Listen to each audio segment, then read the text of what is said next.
Hai Besti Uun Keluyuran, Assalamualaikum, terima kasih sudah klik video ini. Apa kabarnya guys? Semoga selalu sehat badan, pikiran, dan kantongnya. Di video kali ini aku mengajak Besti Uun Keluyuran untuk ke Masjid Istiqlal Jakarta Pusat. Nah, tanpa terasa saya sudah ada di stasiun Juanda. Aku naik KRL dari arah Bogor. Setelah saya tap keluar, nah saya berjalan melewati lorong ini menuju Masjid Istiqlal. Stasiun Juanda ini terintegrasi dengan busway. Nah, ini saya sudah sampai di halte busway Juanda. Yuk kita terus ya.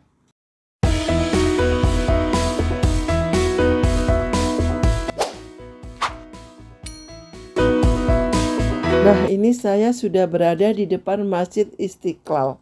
Jadi kalau mau ke Masjid Istiqlal, kalau naik KRL turun di stasiun Juanda, dan kalau naik busway turun di halte busway Juanda.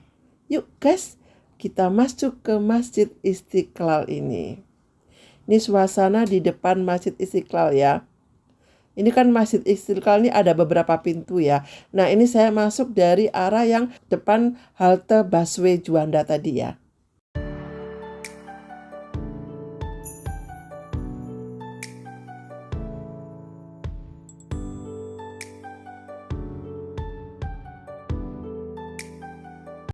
Di Masjid Istiqlal ini juga disediakan parkir yang sangat luas bagi yang membawa kendaraan sendiri ya guys. Untuk parkirnya langsung masuk ke dalam ya.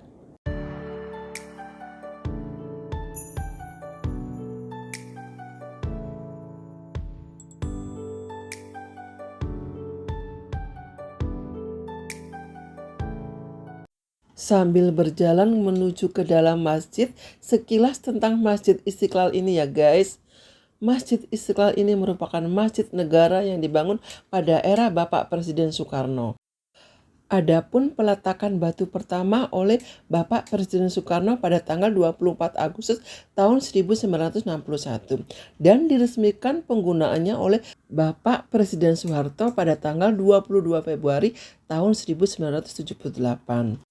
Pembangunan Masjid Istiqlal ini memakan waktu selama kurang lebih 17 tahun guys. Pembangunan masjid dipengaruhi situasi politik pada saat itu.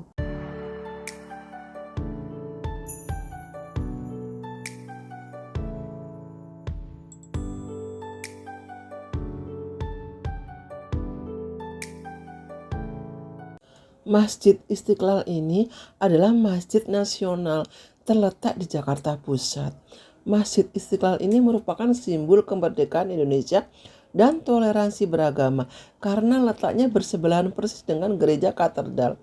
Karena arti dari Istiqlal sendiri adalah merdeka.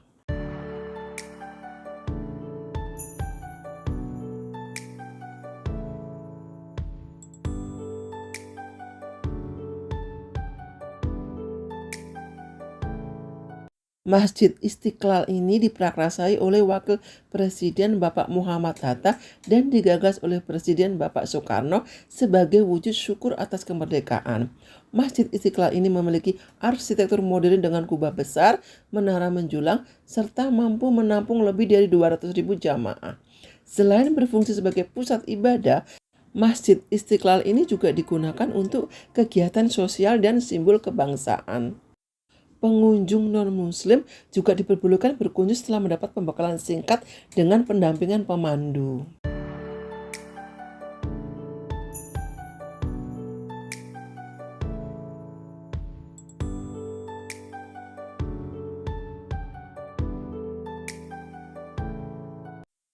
Masjid Istiqlal ini juga sangat aktif dalam mendukung UMKM melalui berbagai program seperti Istiqlal Halal Center yang membina UMKM produk halal, Istiqlal Halal Expo untuk pameran, serta kolaborasi dengan Kemenkop UKM dan Kadin DKI Jakarta untuk pelatihan dan membuka akses pasar, bahkan menyediakan skema kemitraan seperti IGV Mart untuk UMKM dan ibu rumah tangga menjadi produk halal dari rumah, menjadikannya pusat ekosistem halal dan pemberdayaan ekonomi umat.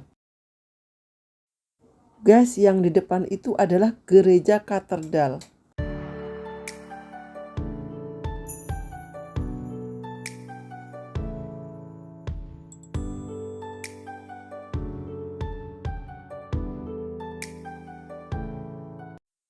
Keistimewaan Masjid Istiqlal ini terletak pada ukurannya. Karena itu Masjid Istiqlal ini disebut masjid terbesar di Asia Tenggara. Arsitektur modern, bangunan utama terdiri dari 5 lantai dan 1 lantai dasar. Dinding dan lantai berlapis marmer, menara setinggi 96,66 meter dan kubah yang sangat simbolis. Untuk kubah itu 45 meter melambangkan tahun kemerdekaan Republik Indonesia yaitu tahun 1945. 12 tiang melambangkan kelahiran Nabi serta simbol toleransi karena bersebelahan dengan gereja katedral serta fungsi multifungsinya sebagai pusat keagamaan, pendidikan serta wisata religi. Nah, ini tampak dari gerbang pintu utama.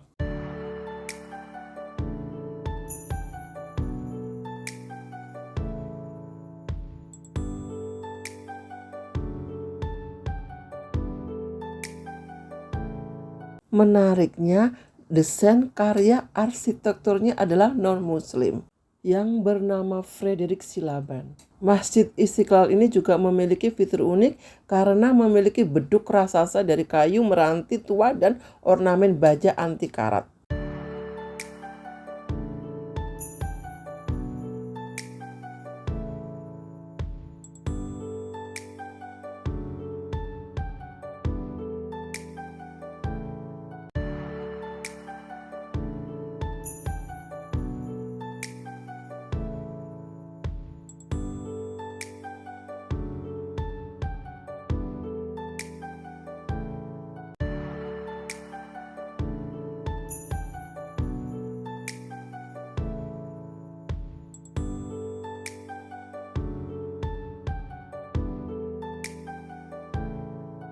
Nah, ini untuk wanita masuknya dari pintu ini teman-teman.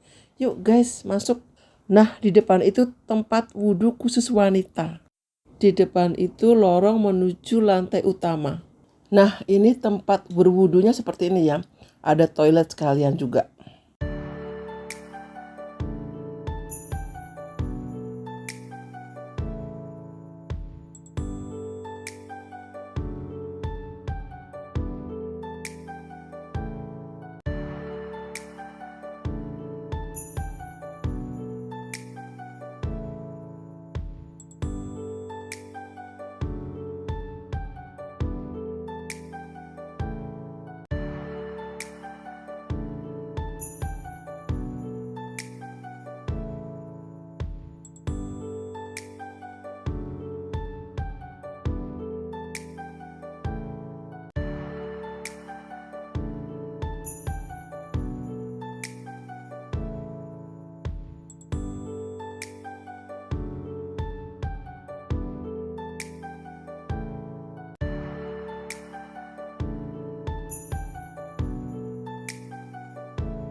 Nah, ini ruang utamanya ya guys.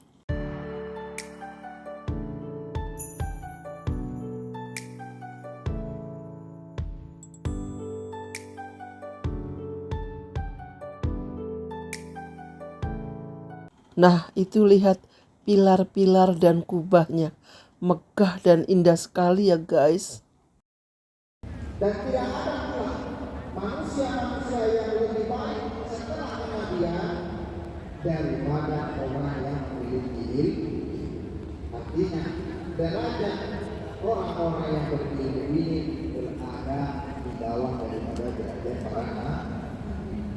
Jadi kita sebagai umat muslim, sebagai orang yang awam, jangan jauh-jauh dari ulama.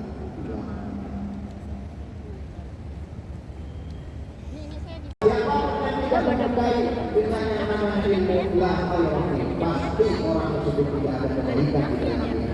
Dapatnya untuk tuduh. Kalau kebaikan orang ma'rifatun ala sabar. Maka dari itu janganlah takut dengan orang tersebut. Jangan.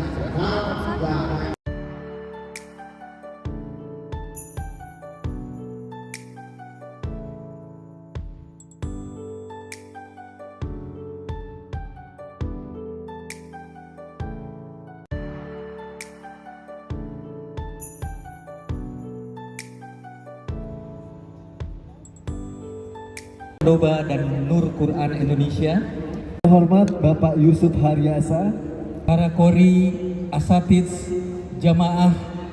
menuju tahun-tahun berikutnya nanti ya. Betul, insya Allah. Ini adalah sebuah momentum acara yang dibuat oleh Quran Cordoba untuk memotivasi kita semua senantiasa berinteraksi dengan Al-Quran. Sehingga acara ini adalah acara kita bisa menghatamkan Al-Quran bersama-sama dalam waktu kurang dari 1 jam.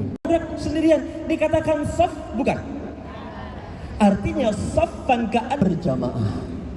Bukan hanya berjamaah, bukan hanya banyak bersama-sama, tetapi orang yang banyak ini semuanya dalam keadaan siap untuk berjuang. Belum dikit senggol bacok ya, mau nyari rezeki nunggu burung terbangnya kemana, tatoyur ya. Bahkan sampai jadi asbabun nuzul turun, contoh salah satunya surat 81 At-Takwir radhiyallahu anhu.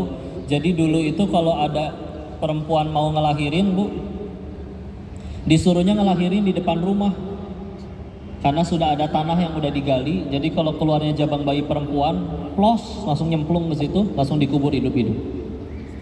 Maka gambarannya kurang lebih kayak gitu orang-orangnya ya. Nabi tahu-tahu dapat tugas ngajarin tauhid ke satu dunia.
Setelah selesai mendengarkan tausiah, nah ini dia saya ke aula ya. Yuk.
Nah, ini beduknya yang besar sekali, guys.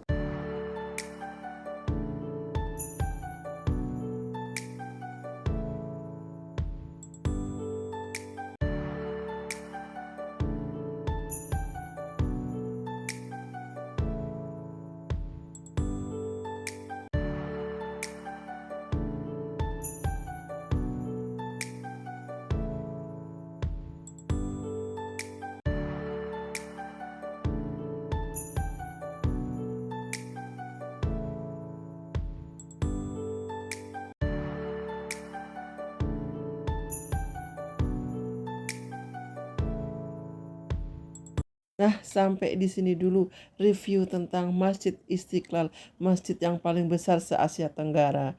Sampai ketemu di video berikutnya ya guys. Wassalamualaikum warahmatullahi wabarakatuh.